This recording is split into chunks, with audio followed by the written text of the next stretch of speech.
to another episode of Strategic Minds Making Money Moves, where we share those strategies to do what? Make that green rain.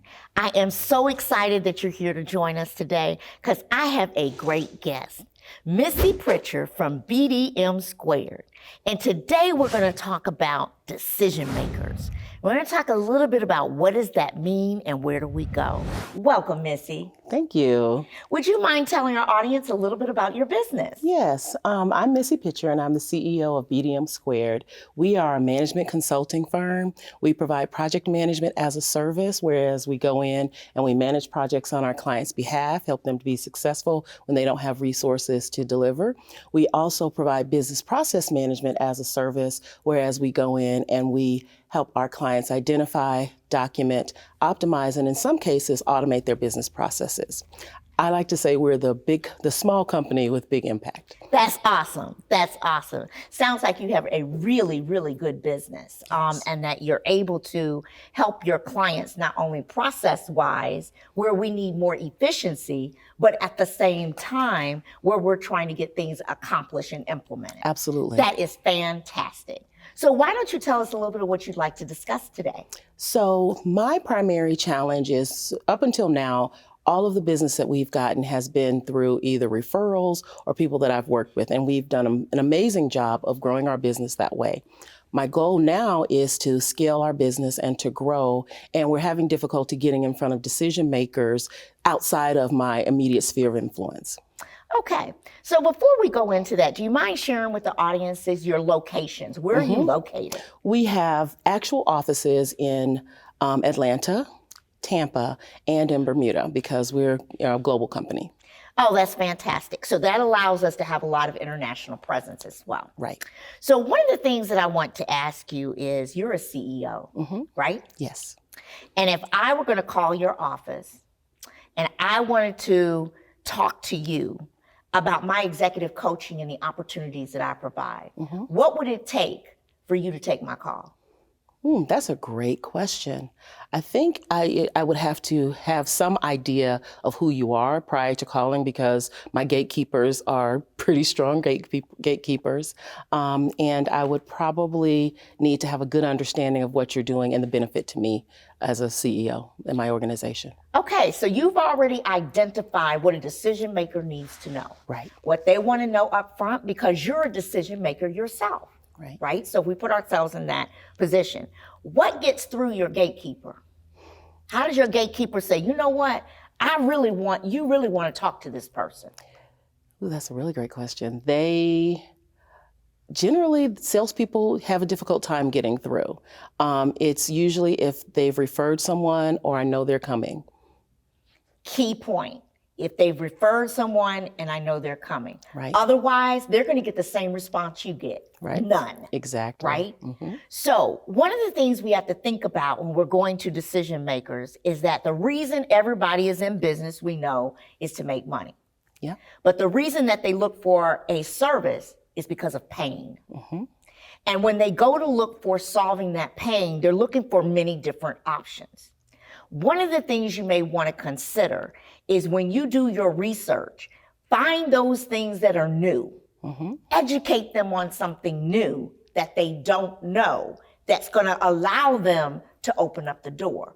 Otherwise, they're not going to read your email, your gatekeeper's not going to get them through because you're not doing anything for them, right? Now, at the end of the day, let's be honest. I was an executive too, sitting on the other side of that table. But I got a brand about myself when it came to vendors.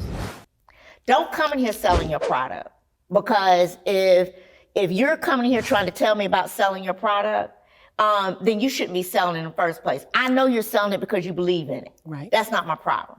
If you're not going to save me money, if you're not going to increase my productivity or make me money, get out, because I don't have time. My time is too valuable. So those 3 points of strategy is what I'm evaluated off of and what's going to allow me to be successful. And you're going to take care of my pain, right? That was my brand. So if you want your brand to be out there and it's, oh my God, you can never get a meeting with her. Oh my gosh, you can never talk to her. What you want to do is inverse that. What does it take to talk to you? What does it take to get beyond that? Otherwise, you become someone that people are not trying to always help because they're going into the same position. Well, guess what? That's what's happening to the same decision makers that you're calling, right? In terms of doing it. So I want to give you a few tips that you might want to consider. So, we often call decision makers and leave voicemails. And I was reading an entrepreneur article, and it really made sense to me. When you're going to call a decision maker, call around 6 p.m. and you want their voicemail. And the voicemail you want to leave is, my name is Missy Pitcher. I'm the CEO of BDM Squared. And I can solve your pain in X. I've sent you an email as a follow-up. I look forward to talking to you. Very vague, but hitting that pain point, because then they're going to be more apt to answer that email. Just because you know something that's going on, whether it's in the industry, something that's going on in the organization, something that's going on specifically within their department. And then they will begin to open emails. So as you're doing that, well, the same thing works when you go to a gatekeeper. The best time to get to a gatekeeper is at a social event, right? Because you want them to get to know you as a person and who you are and what you offer and all of that. But you're also going to tell that gatekeeper about that pain point that you're going to do in order to get in the door, so that the gatekeeper will go back to the boss and say, I met somebody last night and they were talking about X and we're having a major problem with this. I think you ought to talk to them. Because we know the power of influence comes a lot from gatekeepers as well, right? And that gatekeepers are the ones that have been trained and taught. I don't have time. I can't do this. Get rid of them, right? Because we're trying to get so much work done. Not that it's right or wrong. It's just that we're trying to get efforts completed. So we know that that's an important aspect as we continue to move forward. We're going to take a station break. And when I come back, I want to delve a little bit further into your, in terms of what you're doing network-wise and what we can do in terms of research. We'll be right back. Strategic Minds, Making Money Moves with Vicki Wright Hamilton focuses on helping entrepreneurs to overcome their business challenges to help increase their bottom line. Each episode provides strategies for growth and transformation. Watch Vicki share her 20-plus years of experience as a corporate executive to help entrepreneurs level up.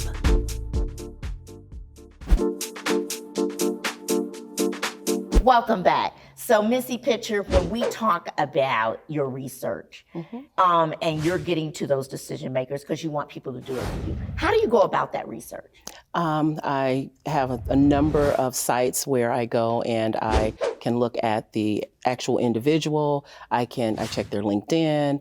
I check as much social media as is available. I look at their companies. I have a tool that I use where I can go in and I can look at the company, the history, news. I have it on my Google feed if I'm looking forward to meeting with them, just so that I can learn a little bit more about them before I go and engage, because I don't want to go in blind. Okay. Now, what if you don't have an engagement? What is your process today if I am trying to get in front of someone and I don't have that engagement and I'm trying to do that? I'm trying to make that happen. What do you do today? Well, I have a company that does lead generation for me.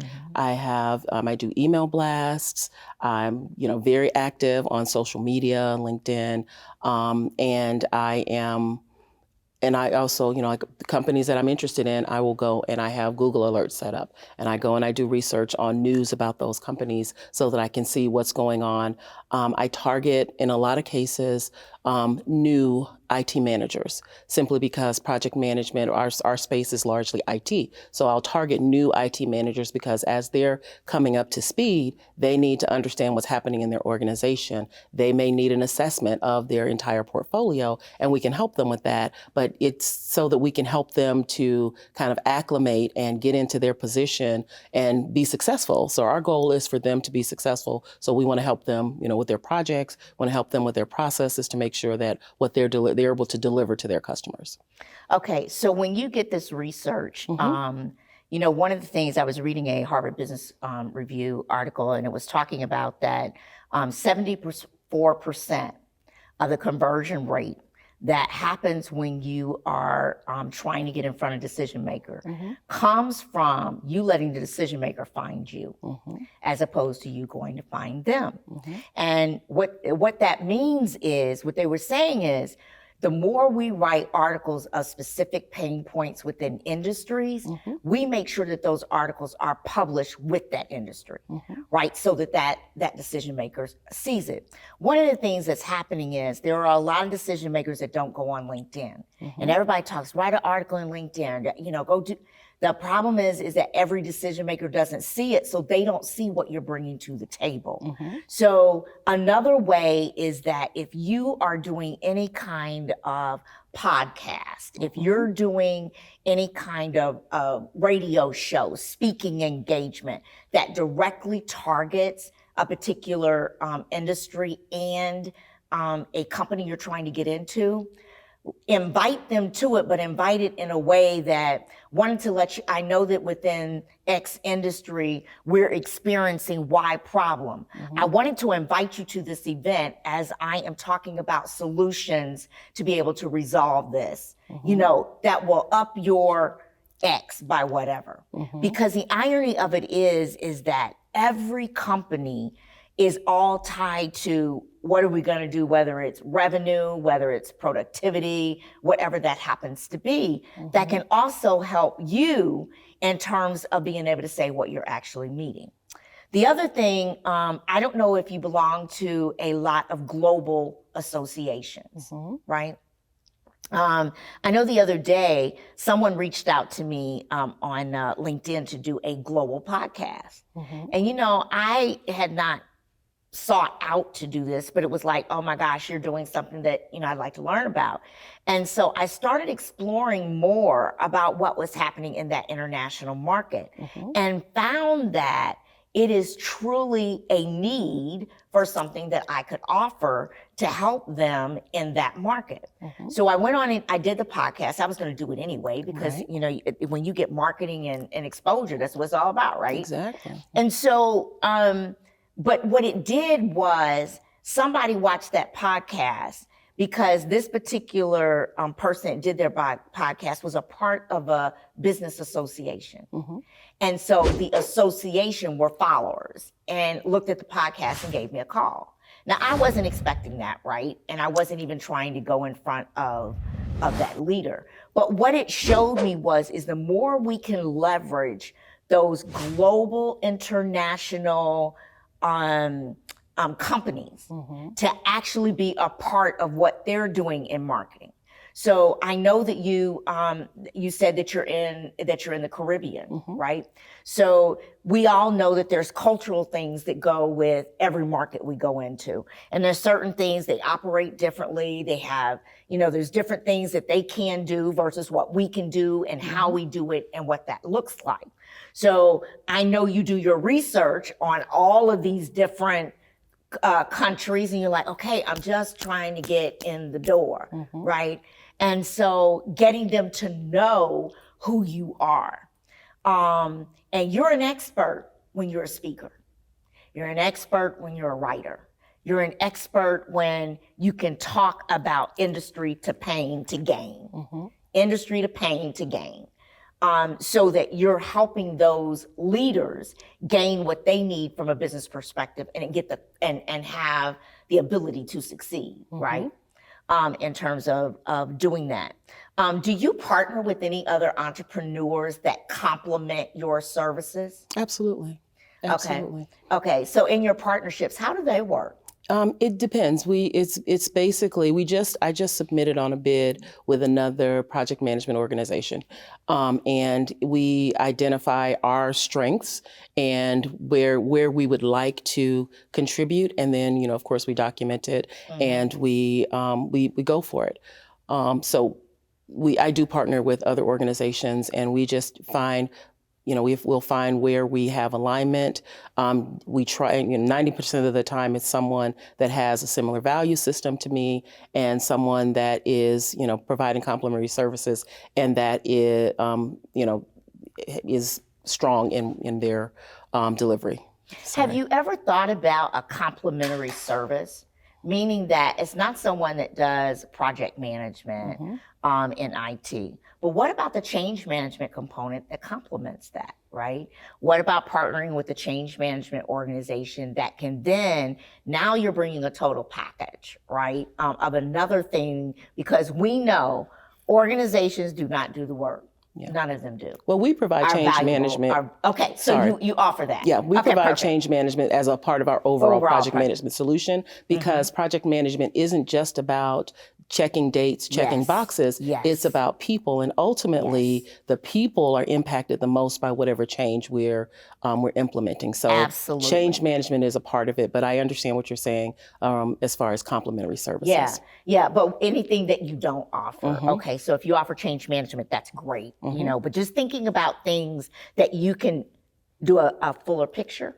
So as you do a fuller picture, you're able to say, you know, A, it's a bigger team because I'm partnering with people in terms of moving forward. And B, these are some of the things that we can add as extra value. We're going to take a station break, and when we come back, we're going to see if there's a question or comment from the audience. We'll be right back. Strategic Minds, Making Money Moves with Vicki Wright Hamilton focuses on helping entrepreneurs to overcome their business challenges to help increase their bottom line. Each episode provides strategies for growth and transformation. Watch Vicki share her 20-plus years of experience as a corporate executive to help entrepreneurs level up.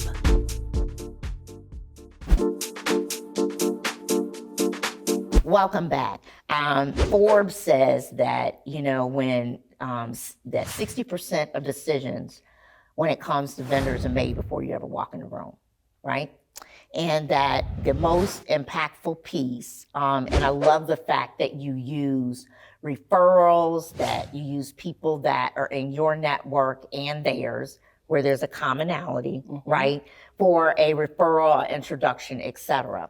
I want to focus a little bit more on the global side, so that if you want to expand more in the Caribbean, for example, and neighboring places to where you already are, do you have enough, or do you have customers that with that testimony that they have and the differences in the cultures, how you address their cultures for them within solving this issue, that you could share with others? Absolutely. Absolutely. You know, having been in the Caribbean market and worked with the Bermuda Electric Company, the Bermuda Civil Aviation Authority, Bermuda government, if you ever go to Bermuda and you're processed through customs and immigration, our team managed that project. So we had the opportunity, understanding the cultural differences, and they're subtle. So you there's a nuance to dealing with different cultures, because they're, you know, their proximity to the U.S. So there's a U.S.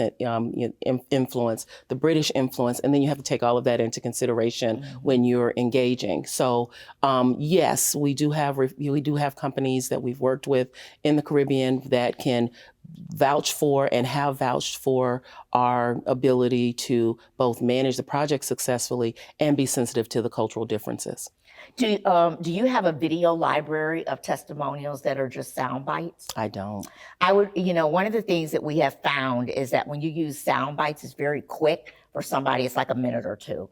But, you know, for them to be able to say, this is what I did, this is what they did, this was the value they brought me, and how it, you know, took care of my pain or challenge that I was facing. You may want to think about some of that. You can also use it in your marketing as you're marketing to the other places in the Caribbean where you're addressing, just as you said, this is your culture. I know, I've done my research. I know this is what you're doing. So let's go to another gas company in another Caribbean. Here's my client that did it, and send them the sound bite when you're doing your, you know, when you're doing your value proposition, even to the gatekeeper, right? So that when the gatekeeper sees it, they say, oh, well, Bermuda has it, do we want it? Right? Or so-and-so has it. The other thing is that I am sure, because as thorough as you are, that you have already done an extensive competitive analysis of all your competition that may be in those other markets. And some of the things that, you know, that we talk about when we think about research is don't just look at activity, but look at engagement. So someone can buy a service and just do it and walk away. You can have others that are very engaged in what you're doing and so engaged that they're the ones who really spread the word. Oh, you really want to work with Missy. You really want to work with Missy on this. You want to work with Missy on that. She's great at this. She can take care of, these challenges.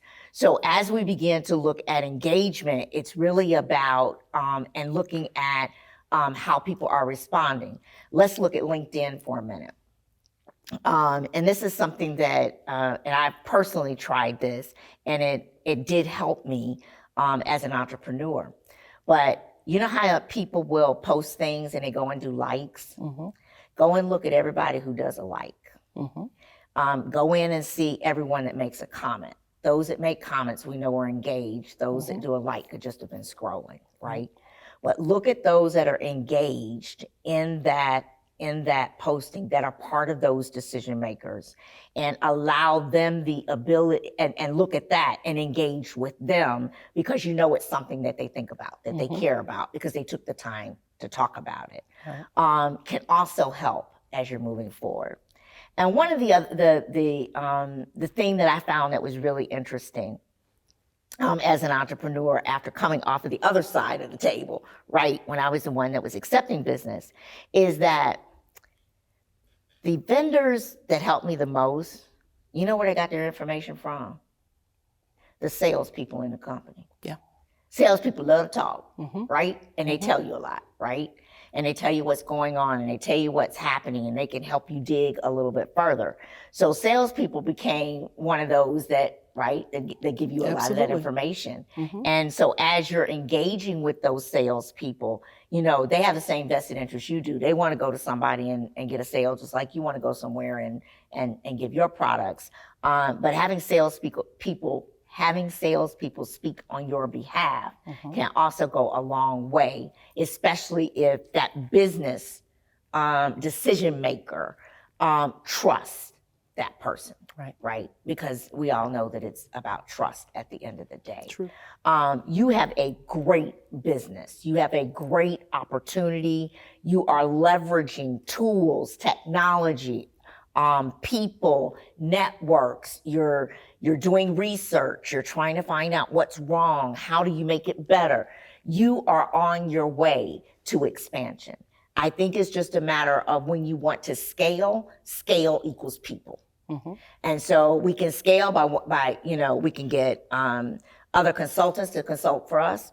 We can scale by different kinds of partnerships, and then we can scale by hiring people, our own employees. So as you're thinking about doing that, look at the portfolio of how much money you want to make, and in terms of each product that you're doing in your strategy or portfolio mix, and then look to see how much resources you have allocated, and then determine which ones you want to grow more, because that's your desire to grow in that business more, in terms of doing it. And then let your marketing people market that way, and then use a lot of, your videos and articles and speaking to be able to do that, will also help, as you're doing that.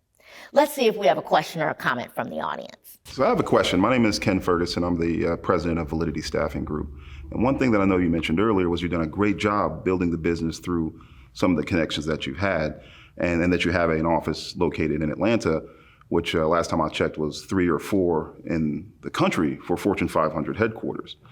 The one thing that I was wondering is, are you able to track or able to really dig into those connections that you do have to help either jump out to some of those companies that have that global focus, or larger project management groups, or bigger initiatives coming down the pipeline? Is that something that you've been able to track or build out in terms of leveraging those relationships to create new ones for you and your company? Yes, and my 100% of my business is because of referrals. When I started my business, it was my former boss. They needed to implement a new. What did they need to implement? They needed to implement Sorry. That's okay. They needed to implement a new customer self-service platform. And so they called me and they're like, do you do project management? I was like, absolutely. And then the next company, they're like, you should talk to Missy. They hired someone at the Bermuda government. And he was like, you should talk to Missy because he can help you. He was taking on this big position. He had like 50 projects that was in his remit, and he wanted to make sure that he was successful and that he made the country look good. So every opportunity that I've had has been a referral of some sort, and that is scalable and it has sustained us. But I'd like to scale beyond that because the referrals are great, but they know 6 people, and then those 6 people know 6 people, and I mean it can scale exponentially. But not all of those people have projects or positions that would allow us to get there. So we're looking to scale. Continue to maintain the relationships. We've never lost a client. Every client comes back. They plan for us every year in their budget. We have resources available as we scale, as we bring on projects. They're vetted and we're ready. But now we'd like to scale a little bit beyond that because there are other. I think they're beyond scaling beyond just referrals. I think would allow our business to grow a little bit more rapidly. And I know that was all around the world, but sorry. Thank you for your question. Let me ask you a question about that. In the companies that you're going to, that you are doing work for, those that are global, are you able to get them to introduce you to the person that's responsible for the international side in order to be able to move forward so that you could scale with that specific company because they're already a client, right? And are you able to get them to say, oh, well, my peer over here is responsible for the Caribbean. Let me introduce you to the Caribbean because they're having some major issues and we need to move forward. Are you able to get that from them as well? That is an approach that I hadn't taken. Most of the companies are self-contained, but asking for introductions, like for example, my contact in Bermuda government, they are, they're working with other countries and their peers in other countries. That would be a great opportunity to get introductions. So. Absolutely, because what they're going to be able to do is not only be able to introduce you, but talk about the value. Right. And we all know that's half the battle is giving the value. I have thoroughly enjoyed our conversation today. I hope you've gotten a few things that you can take away and use within your organization. But would you all join me in thanking my guest, Missy Pitcher, for being here today? Thank you. Thank you so much for joining us for another episode of Strategic Minds Making Money Moves, where we do that strategy to do what? Make the green rain. See you next time.